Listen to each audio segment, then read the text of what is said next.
Okay, my name is Ruthann Skinner Manuel. I swam from 1951 to 1955.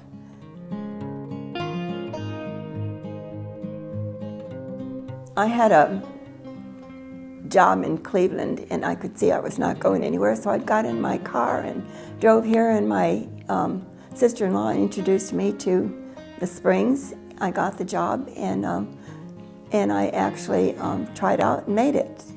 It wasn't easy to join the spring because you had to do a lot of underwater swimming, and the main thing that usually would take people out where they couldn't make it would be the hose breathing without the mask, trying to teach yourself to take a deep breath and not be breathing through your mouth and your nose, I mean.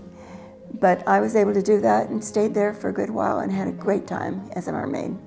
Well, we had our mermaid house over on a little bank, and then there was a little place where we kept our fins and masks and things, and a little boardwalk that went out into the water. And we'd leave the mermaid house and walk over to that, and then dive down off the boardwalk into the water and go down to enclosed pressure. It had a glass on it, and it had a little place where you scooped under and you went in there, and it had air so you could breathe. And once we were in there, then we'd come out and we'd do different ballet right in front of the little theater there and that, and then swim over to the other side, and we'd stop.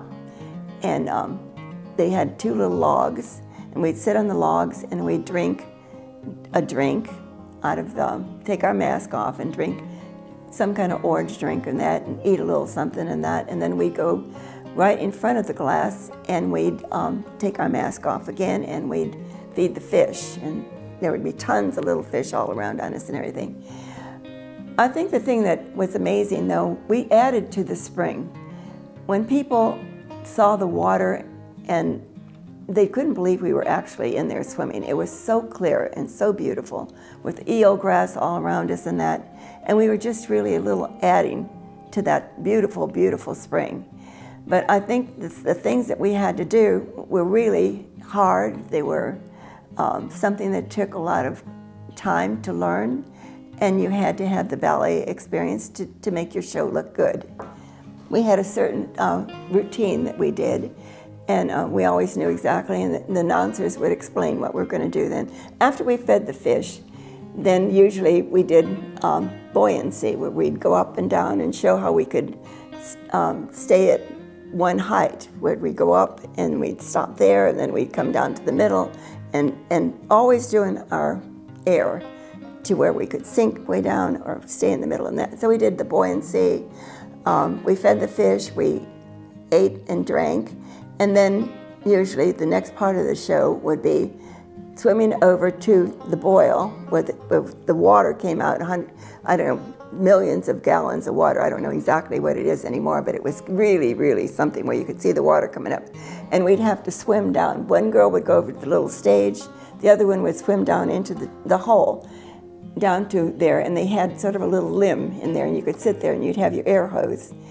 And then we'd jerk the air hose twice, and she would pull it up, the one that was in the stage over there. And what I would do is I would come out of that hole and swim very, very easily, take a really, really good deep breath of air. And when you're doing that, you have to also equalize your ears constantly, because you can't just come right flying up, or you'd have air embolism. So I'd take little swimming easy and let out a little air and go clear over to this theater where the audience is, and do quite a bit of ballet there, and then I'd swim very easily back over to the little stage, and I'd do quite a few ballets there, and I had the record for a good long time, the whole time I was there, for 2 minutes and 26 seconds, and it actually got to 2 minutes and 30 seconds eventually. And so I was very proud of that. And it really gave a thrill to the audience, because they'd be trying to hold their breath, and nobody could even do it with not doing anything, you know, and I'd be swimming.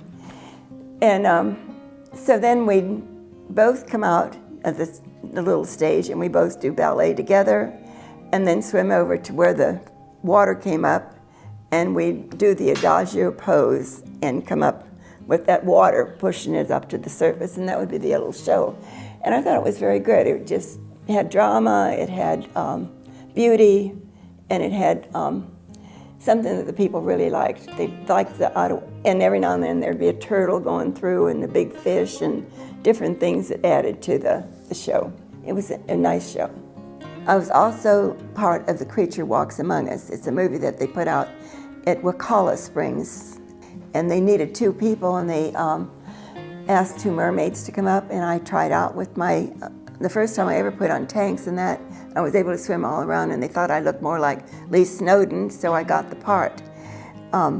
It was a wonderful experience. Wicko Browning was the creature, and he'd be swimming all around in there. And right today, you can go, it's a classic, and they'll put it on television, and you can watch it on television or emails or anything. It's been there for years, and everybody will all call me and say, oh, there's your movie.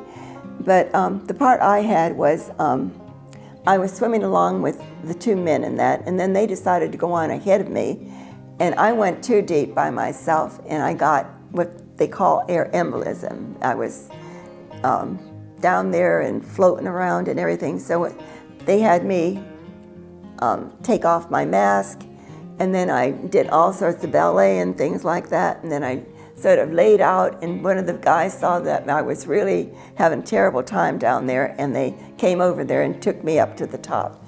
So that was my part in The Creature Walks Among Us. When we were swimming along, he was in the bushes and coming out and doing different things.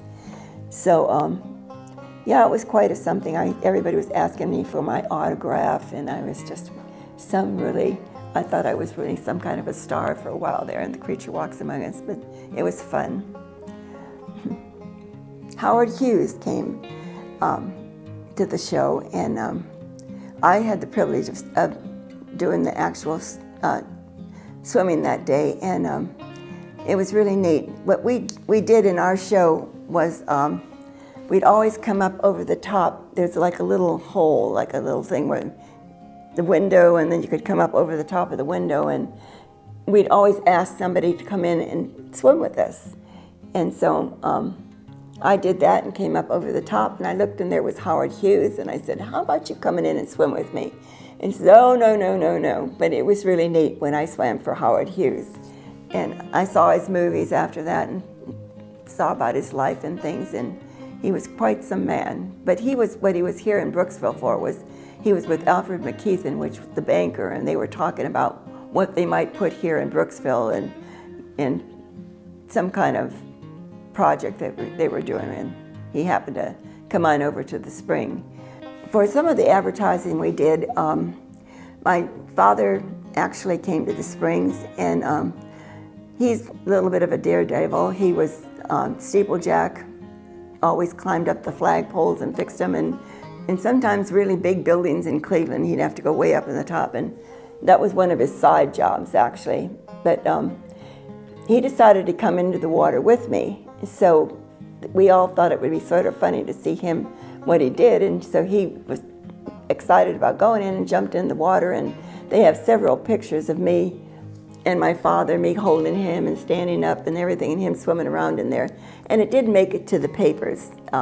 It went all over the Cleveland papers and everything.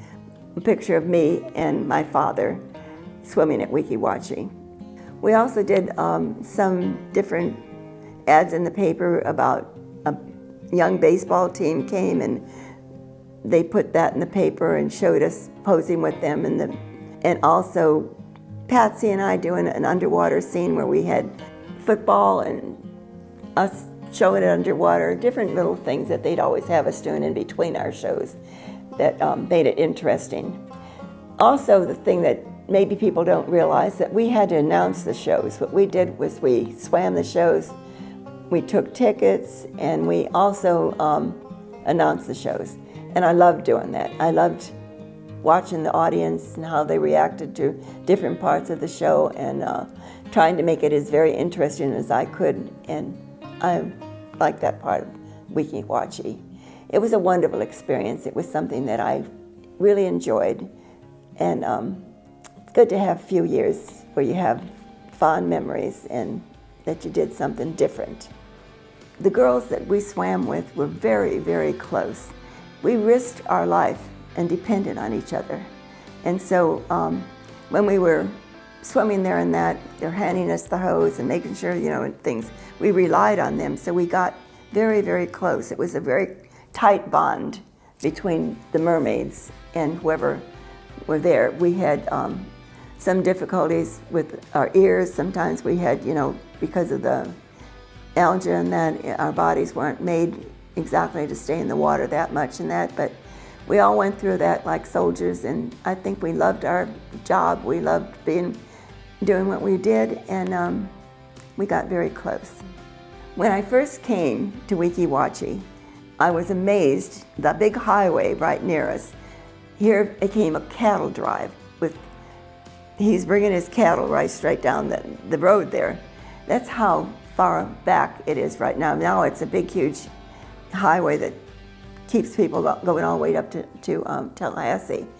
But that was interesting to me. It was a culture shock. It really was. It was something, but I loved it. I liked it, all that. It was just so interesting to have something like that, such a change. I say that it's a good experience. It's something that they should put their heart and soul in, try to do the very best you can, and keep the show going.